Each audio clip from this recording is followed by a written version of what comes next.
Sorry అండి, మీ అమ్మాయికి miscarriage అయింది. అదేంది డాక్టర్, అట్లెట్లా అయింది? అదే మాకు అర్థం కావట్లేదు. ఉన్నట్టుండి హై ఫీవర్ వచ్చేస్తుంది, ఒళ్ళంతా ఏదో పిచ్చి పిచ్చి ర్యాషెస్, అయ్యో. బాడీ అంతా ఎడిమాతో స్వెల్ అయిపోయింది.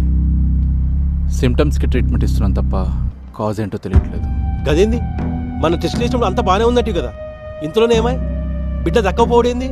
అదే నేను చెప్దాం అనుకుంటున్నాను, బట్ రీజన్ నాకే అర్థం కావట్లేదు. ఇలాంటి సిచ్యువేషన్ ఇప్పటివరకు చూడలేదు. అంటే ఇప్పుడు కవిత కూడా దక్కదా?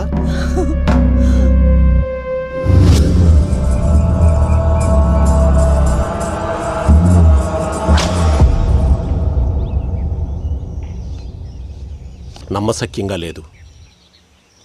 రేణుక అవతారం ఇట్లాంటివి చేతబడిలో చాలా అరుదుగా ప్రయోగిస్తారు. చాలా శక్తివంతమైనది కూడా.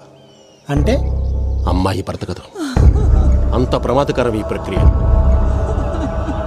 ఎవడు చేసిండో దొరకబడచ్చా స్వామి? చేతబడిలో ఆరితేరిన వారు ఇది ప్రయోగించగలరు. అంత తెలిసినవాడు తనని తాను చీకట్లో ఉంచుకోవడం ఎంత చెప్పు?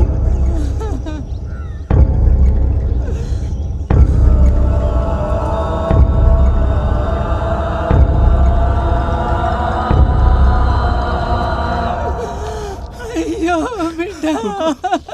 ఊకోవే రమేష్,